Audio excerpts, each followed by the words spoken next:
எப்படி திருட்டுத்தனமாக ஓட்டு போடலாம், எப்படி திருட்டுத்தனமாக வாக்குகளை வாங்கலாம், மக்களை எப்படி மூல செலவு செய்யலாம் இப்படின்றதுக்கு ஏகப்பட்ட வரலாற்று சான்று இருக்குது. நீங்கள் ஒரு உதாரணத்துக்கு சொல்லணும்னா, வந்த உடனே எல்லாருக்கும் பஸ் ஃப்ரீ, வந்த உடனே மாதம் மாதம் பெண்களுக்கு 1000 ரூபா இப்படிலாம் சொன்னாங்க.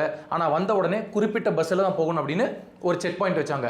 28 மாதம் கழிச்சு தான் பெண்களுக்கு மாதம் 1000னு சொல்லி ஒரு 2-3 மாதம் கொடுத்தாங்க. அதுவும் காரணம் என்னன்னா, எம்பி தேர்தல் வந்தது, மக்களை நம்ம எதிர்கொள்ள முடியாது அப்படின்ற காரணத்துக்காக திமுக கொடுத்தாங்க. அதே நேரத்தில் அதிமுக என்ன பண்ணாங்க, எல்லாருக்குமே இப்போ நாங்கள் 2000 ரூபா கொடுக்க போகிறோம் மகளிருக்கு. அதுக்கடுத்து இப்படி ஒவ்வொரு திட்டமாக மாற்றி மாற்றி திமுக அதிமுகவும் போட்டி போட்டு அறிவிப்பாங்க. ஆனால் அது எல்லாத்தையும் செயல்படுத்துவாங்கன்னு கேட்டால் மிகப்பெரிய கேள்விக்குறி. எல்லா இடத்துலையும் செயல்படுத்துறதை விட்டுட்டு வெறும் அறிவிப்புகளாக தான் பல திட்டங்கள் இருக்குது. திமுக அதிமுகவை குறை சொல்லும், அதிமுக திமுகவை குறை சொல்லும்.